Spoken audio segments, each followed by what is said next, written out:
There are parts of Barbados where silence seems to hold its breath. Beyond the coastlines and the laughter of the island, the roads narrow into shadow, bordered by cane fields and gullies where the wind never quite stops moving. In those places, the air feels heavy, as though the land itself is guarding a secret. One such road winds through Market Hill, across the interior of St. George. It was along that road, one humid night in June 1993, that two friends offered a stranger a lift. Neither of them could have known they were beginning a ride to nowhere. Alana Prescott lived in a quiet apartment in Sweetvale, St. George. At 27, she was known for her calmness, discipline, and care. She worked as a clerk at First Island Bank in Bridgetown, balancing ledgers with precision and living each day by routine. Her dream was to buy a small plot of land at the Crane, St. Philip, where she could build a home overlooking the sea. She found comfort in the ocean, in its rhythm, its promise of peace. Her roommate, Keisha Roach, 25, was her opposite, lively, social, full of quick laughter. She worked at a travel agency in Worthing, and often said she wanted to see the world beyond the island. Together, they made an unlikely pair, Alana's quiet steadiness and Keisha's easy warmth. Their home in Sweetvale was a space of balance. Small dinners, quiet evenings, and the kind of friendship that made ordinary life feel safe. But safety is an illusion, and sometimes danger finds you where you least expect it. Across the parish line in Mount Prospect, St. Thomas, lived Linton Brewster, a man of few words and uncertain direction. Once a mechanic, he now drifted from job to job, never staying anywhere for long.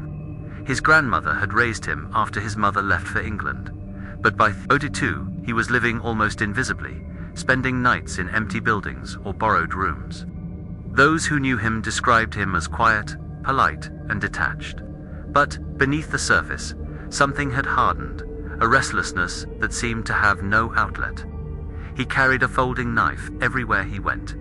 To him, it was a precaution. To everyone else, it was a warning they didn't yet see. Friday, June 4th, 1993, was heavy with heat. After work, Alana and Keisha stopped at the Silver Wave Video Club in Charles Row Bridge to return a VHS tape that was a day late, Sleeping with the Enemy. They joked about the late fee, chatted with the shopkeeper, and stood outside for a few minutes, the warm air clinging to their skin. By 8 o'clock, they were on their way home to Sweetvale, driving through the quiet inland roads. The windows were down. The scent of cane and damp soil filled the car. As they approached the Market Hill bus stop, they noticed a man standing alone beneath a streetlight. He held a brown paper bag and raised his hand as they neared. He asked for a lift. He sounded polite. After a moment's hesitation, Alana agreed. He climbed into the back seat, and the car continued into the dark. For several minutes, no one spoke. The man sat quietly behind them as the road wound upward into the hills. Then, leaning forward slightly, he said, "Could you take me a little further?" Before Alana could answer, Keisha felt something cold and sharp press against her neck. A knife. "Keep driving," he said softly. "Don't stop." His tone was flat, controlled, without emotion. Alana's hands tightened on the wheel. She obeyed. The car turned off the main road onto a dirt track surrounded by cane fields. The headlights illuminated nothing but tall stalks swaying in the humid air. When he ordered her to stop, she did, and the world went still. "Get out," he ordered. The women stepped into the clearing. The moonlight revealed his face, calm, expressionless. He demanded their money. Keisha gave him $15. Alana said she had none. He reached into his pocket and pulled out a length of string. "Tie her hands," he said to Alana. Her fingers shook as she bound Keisha's wrists. He forced Keisha into the trunk and slammed the lid. Moments later, he opened it again. "Come out," he said. He ordered Keisha to untie herself, then handed her the same string. "Tie her," he said, pointing to Alana. Keisha hesitated. Their eyes met a brief moment of understanding. Then she obeyed, tying the knots loosely in the hope her friend could escape. He pushed Alana into the trunk, tied Keisha again, and left her beside the car. Then he lifted the lid once more.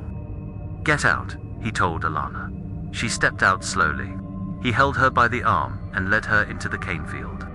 The white-handled knife glinted in the moonlight. At first, there were only faint voices, muffled by the thick rows of cane. Then came a scream, sharp, terrified, unmistakably human. Keisha froze, every muscle locked. She could hear movement, the sound of running, the breaking of stalks. Then another cry, shorter, more desperate, and silence. Later, investigators would learn that he had attempted to assault her. She had fought back. She broke free and ran, barefoot through the field, before he caught her. When she refused to stop fighting, he cut her throat. The night fell still again. In the trunk, Keisha heard everything, the screams, the struggle, the silence that followed. Panic overtook her, but somewhere beneath it was determination. She pulled against the cords until they cut into her skin. The knot gave way. She pushed the latch. The lid opened slightly, spilling in pale moonlight. She climbed out, trembling, and ran. The sharp edges of the cane cut her legs as she forced her way through the field. Her breath was ragged. Every sound behind her felt like pursuit. Finally, she reached a small wooden house near Mount Tabor. A faint light glowed through the window. She banged on the door until an elderly man opened it. Her voice broke as she said the words she could hardly believe. He killed her. He took her into the canes. By sunrise, police found Alana Prescott's body near the border of St. George and St. Joseph. Her throat had been cut. One wrist still bore the loose end of the string. The morning wind moved gently through the canes, whispering through the stalks like a prayer.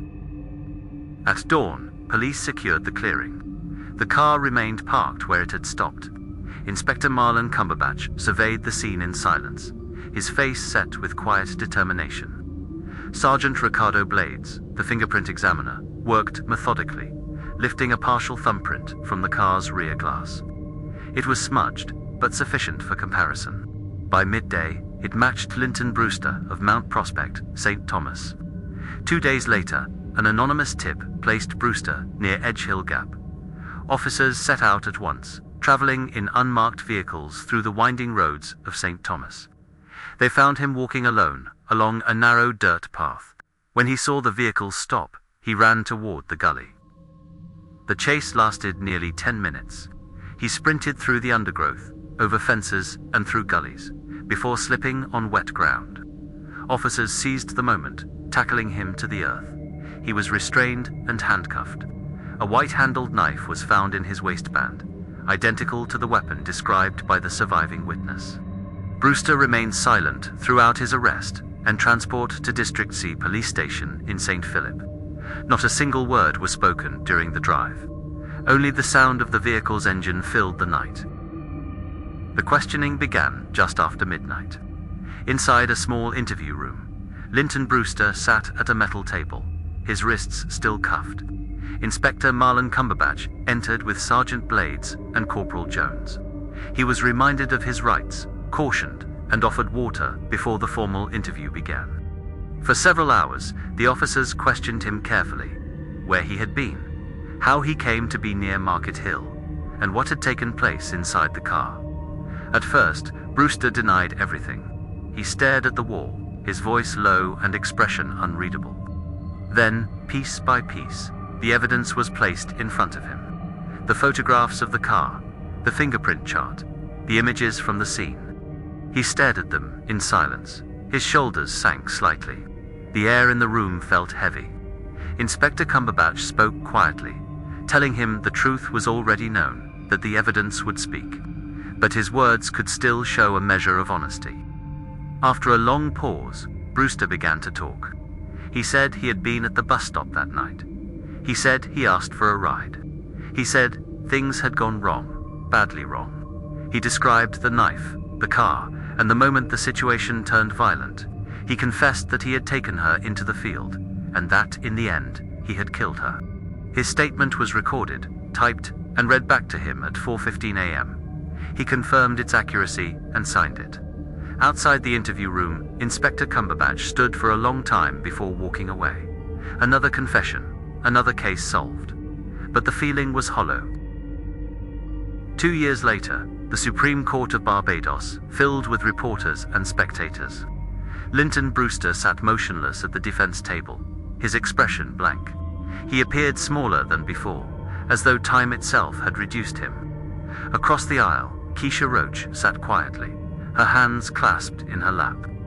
Over several days, the prosecution presented its case. The fingerprint evidence, the confession, the testimony of the investigating officers, and finally, Keisha's account of the night. When she described hearing her friend's screams from the trunk, the courtroom fell silent. The defense argued that the confession was coerced, that fatigue and fear could produce false statements, and that memory, especially under trauma, was unreliable. But the prosecution maintained that the details in his statement could only have come from the killer himself. After 2 hours of deliberation, the jury returned. Everyone rose. We find the defendant, Linton Brewster, guilty of murder. A faint gasp moved through the courtroom. Brewster remained still. His gaze dropped to the table. Then, slowly, he looked toward the judge. His face betrayed no anger, only resignation, as though the verdict had been waiting for him all along. When the sentence of death was read, his shoulders fell forward. A prison officer stepped beside him and led him away. Flashbulbs exploded outside as he was escorted down the courthouse steps. Inside, Keisha sat unmoving. Justice had been delivered, but the relief she expected never came. For Keisha Roach, survival came with its own kind of grief. In the days that followed, she moved through the world like a ghost, answering questions, reliving every moment for investigators, trying to sleep but waking at the sound of her own heartbeat. The nights were the hardest. Each time she closed her eyes, she heard Alana's voice, faint, calling from somewhere in the dark. She avoided cane fields for years. She avoided silence too. Friends said she had changed. Her laughter, once so bright, became rare. Her eyes often drifted elsewhere, to places only she could see. She eventually left Sweetvale, started over in another parish, and built a quiet life for herself.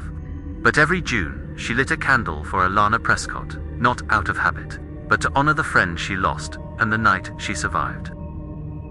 30 years later, journalist Ava Gill revisited the case for her documentary series Cane Shadows. She retraced the route from Charles Row Bridge through Market Hill to the overgrown Cart Road where the Canes had reclaimed everything. In the National Archives, she discovered mention of a missing photo fit sketch that had never been presented at trial. She interviewed Keisha Roach, now living quietly in St. Joseph, her voice steady, but her eyes still clouded by memory. She also spoke with Sergeant Blades, now retired, who admitted he still thought about the smudged fingerprint that had determined a man's fate. One evening, Ava stood at the edge of the field. The wind moved gently through the cane. For a moment, she thought she heard it, the hum of a small car, a woman's scream carried on the breeze, and a whisper that sounded almost like a warning. Drive, it seemed to say. Don't stop until you see the light. The story you have just heard is drawn from real events that took place on the island of Barbados. The names, ages, and locations have been changed, not to obscure the truth, but to protect the memory and dignity of those whose lives were forever altered by that night. Some stories are told to entertain. Others are told so that we do not forget. Because behind every headline, every courtroom verdict, there are hearts that stopped and others that must go on beating. And in the quiet places of the island, where the cane bends gently in the evening wind, the echoes remain. Not as fear, but as remembrance, a whisper that reminds us all. Evil often travels softly, and sometimes the most ordinary road can lead to nowhere. In the Caribbean, some roads never lead home, and some stories never fade. Like, share, subscribe to Caribbean Crimes, where truth and darkness meet under island skies.